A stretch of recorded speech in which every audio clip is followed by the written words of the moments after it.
Now, following the series of high-level and working-level talks held between the two Koreas last month, more inter-Korean meetings are lined up this week as well. Representatives of Seoul and Pyongyang are meeting to discuss cooperation in various fields ranging from sports, forestry, infrastructure and, importantly, preparations for reunions of families separated by the Korean War. Cha Sang-mi with the details.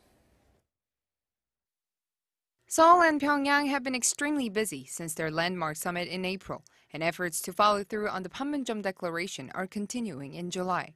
A 100-member South Korean delegation led by the nation's unification Minister Cho Myoung-gyon is heading to Pyongyang on Tuesday for 4 inter-Korean basketball games scheduled for Wednesday and Thursday.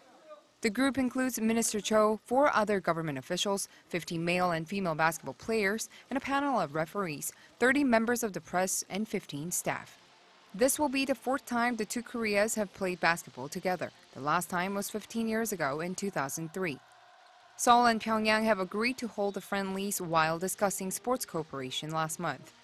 At those talks, they also decided to field a joint women's basketball team at the upcoming 2018 Asian Games in Indonesia in August. Come Wednesday, the two Koreas will also sit down to discuss forestation projects.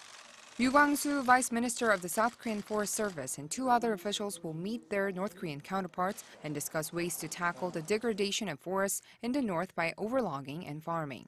The Forestation Task Force was the first to be launched after the April 27 Panmunjom Summit, South Korea's presidential office deeming forestation the most urgent thing. Meanwhile, discussions continue on infrastructure. The joint inspections of the Gyeonggi Road linking Seoul and the North Korean city of Siniju and the Donghae Road along the peninsula's east coast will begin in mid-July. Preparations also continue for reunions of families separated by the Korean War. Those are scheduled for a week starting August 20th at the North's Mount Kumgang Resort. On July 25th, the South and North will exchange lists of people who will possibly attend the reunions. But first, South Korean government will narrow them down to 250 people out of an initial 500 that were selected. Once the lists are exchanged, they will come up with a final list of participants, 800 from each side, by August 4th. Cha Sang-mi, Arirang News.